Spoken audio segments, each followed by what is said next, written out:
What's up, everybody? I hope everyone's having a fantastic quarantine, if you guys are doing that. I know it's getting real bad in New Orleans. Over here, it's not really prominent at all, so I've been, just living normally, and as soon as it starts getting bad, I'll hit the deck just like everybody else is, but I hope everybody's being safe, washing their hands, doing all that crazy stuff. It's crazy how this kind of stuff just kind of pops up. So I wish everyone the best. I hope everyone's safe.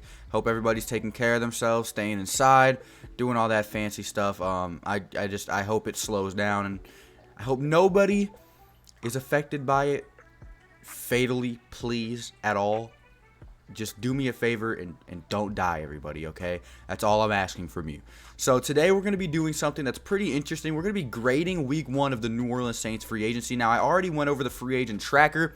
I didn't really go over what I thought of the signings, except for the big ones, of course, which I will always go over as soon as it happens. But everything, I didn't really grade it. I didn't really give it a straight up, like, this is good or this is bad or that kind of thing. So today that's what I'm going to be doing. I'd like to give an announcement beforehand, though. Me and a few of my buddies, Evan, 44 the Legendary, Johnny, and Gaston Maya, we're going to be running a podcast called the Straight Up Saints Podcast, which is going to be an hour long or 40 minutes long, one of the two. That will be uploaded every Sunday, talking about miscellaneous New Orleans Saints current events that are going on, free agency, all of that cool stuff. It's going to be awesome, so I hope you guys are going to be tuning into that, which will come up every Sunday. So with that being said, let's get into grading the Week 1 New Orleans Saints free agency, because I feel like it's a pretty interesting thing to talk about. So the first section of players I'd like to grade are the players that I have labeled as special teams contributors. This includes JT Gray, who earned an All-Pro nod, a fantastic special team player, Zach Wood, Justin Hardy, Michael Burton. Those players I put in the special teams contributor. JT Gray a safety, Zach Wood a long snapper, Justin Hardy a corner, and Michael Burton a fullback. For this section of players, I'm going to give it an A+. I think special teams is a humongous part of the New Orleans Saints as a team identity, whether it be scoring, forcing a fumble, being able to watch a big hit from Hardy or Gray. It almost seems as important as offense or defense does throughout the game. Special teams bailed the Saints out of a lot of uncomfortable situations last year, and it will give us a huge advantage again this year. Keeping our best players on special teams, JT Gray and Justin Hardy, aside from players like Will Lutz and Thomas Morstead, means the world. It feels like the special teams really disconnected from being just, the special teams, and formed their own identity to become players that actually contribute to the team. They're not going out there just to field kicks or just to make sure that they don't return a touchdown on us. They're out there making plays. They can return a kick for a touchdown. They can return a punt for a touchdown. They can block punts, block kicks. They've been doing fantastic jobs as special teamers, and I think that re-signing the best of our best is a fantastic move. So this I give an A+, because our special teams is definitely a huge part of the New Orleans Saints identity. Most teams in the NFL don't get to say that, but luckily as the New Orleans Saints, we get to say that, because God, our special teams means a lot. The next section of players I'd like to go over is our re-signed starter section. The first player I have on here is David Onyemata, who is a defensive tackle. He had got 3 sacks last year, could be a great rotational piece or even a starter. It's hard to find great interior linemen, especially for cheap. A huge re-signing. I'm going to give him an A+, because I think we signed him for a 3-year, $27 million deal. So definitely a big bargain move for the New Orleans Saints in comparison to his production. He does a great job. The next player I have on here is Drew Brees. I don't really know what else to say about this. 11 games, 27 touchdowns and 4 interceptions. He missed 5 games due to that thumb injury, but come on, man. There's not a single player that the New Orleans Saints could have gotten this free agency or in the draft that would have been an upgrade over Drew Brees at quarterback. That's not how it works. I give him an A+. The New Orleans Saints are the best they could possibly be at the quarterback position.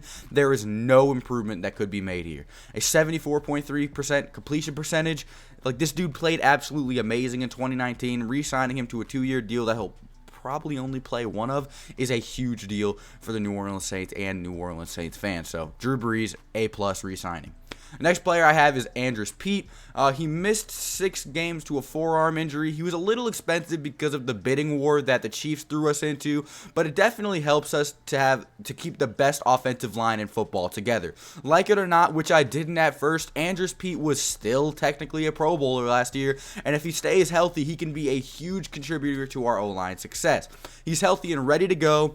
Hopefully he can put those past injuries and bad seasons behind him and really put himself down as an anchor to this offense, especially with that stupid price tag. So, yeah, those are the top 3 right there. But I have another player that was sneakily added to the re-signed players list, something that I didn't hear about until hours later, which is Janoris Jenkins. His contract was restructured, but during the restructure, instead of a 1-year deal, it's a 3-year deal.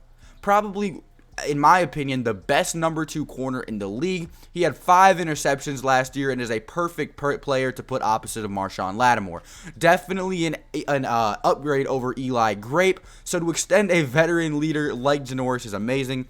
I'm going to give this an A+, strictly due to our number 2 corner situation. So, a little bit of a recap. David Onyemata, who I think we haven't seen the best of, an A+. Drew Brees, A+, because he's Drew Brees. Andrus Peat, because of the price tag, I'll give it a B. Janoris Jenkins, an A+, based on our number 2 corner situation. And the next player is DJ Swearinger, a very good depth piece. I'll give this a B. So, overall, that comes out to an A grade over our re-signed players list. Let's move on to incoming free agents. So, first player I have on the incoming free agents list is, of course, the first player that we signed. A foreign player, but not so foreign player, a family member far from home, Malcolm Jenkins. He played 16 games last season, had 81 tackles, 8 pass deflections, 4 forced fumbles, and 2.5 sacks playing for Philadelphia. What I feel like we'll get most out of Malcolm Jenkins is his ability to lead. We have an extremely young secondary featuring players like Marshawn Lattimore, Marcus Williams, and so on. For a player as vocal as Malcolm Jenkins to come in and really step up, it officially gives us a leader in every single section of our defense. Malcolm is the type of player that can change the team so much, take them to the Super Bowl, and that is very apparent by his 2 Super Bowl rings. He won 1 with the Philadelphia Eagles and 1 with the New Orleans Saints. I'm giving him an A+, simply because of what happened with Von Bell. We no longer have Von Bell. He went and signed with Cincinnati for more money than we could have offered him.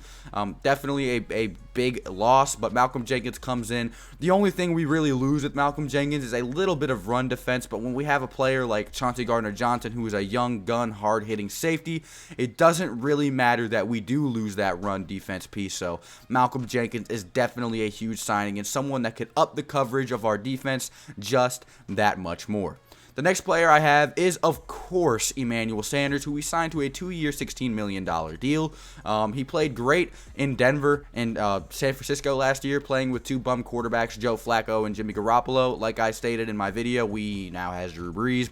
I don't really need to go over this one too much. The Saints have been desperately trying to find someone to fill that number 2 wide receiver spot for years. Now we finally have someone in Emmanuel Sanders, and that scares me. Like, how good is this offense going to be next year? We really don't know. Probably fantastic, though. That's my take on it. It's going to be amazing. So, Emmanuel Sanders, a huge signing, finally gets the New Orleans Saints out of that. We don't have a number 2 wide receiver hole. It's great that we're out of it. I'm giving him that signing an A+.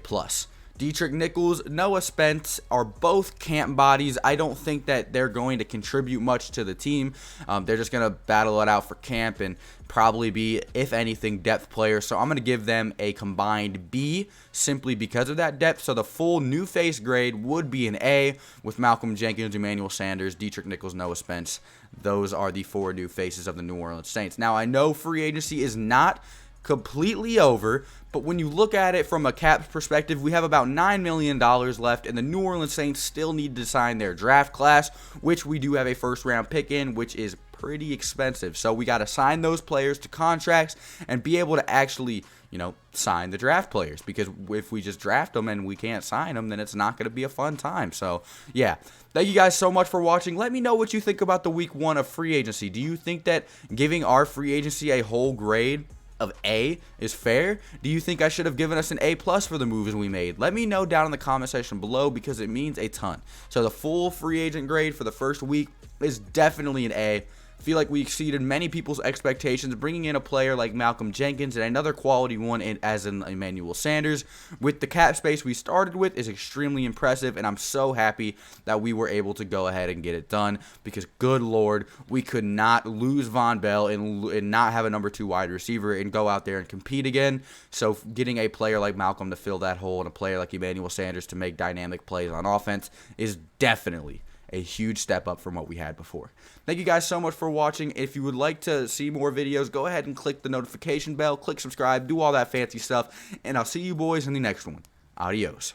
Oh, we're going to be making draft content soon, so don't think we're not.